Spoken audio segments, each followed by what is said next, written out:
श्रोता बंधु, तो आइए आप है भगवान दरबार में नवनीत कुमार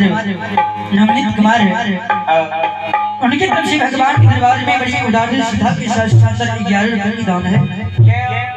ऐसे मनाने बच्चे को मां सरस्वती मां भगवती बाबा दास और शीला के दरबार जय हो मां दानी की जय हो। तो आइए आप है भगवान दरबार में हमारे मन्नू कुमार यादव है। आप है भगवान दरबार में मन्नू कुमार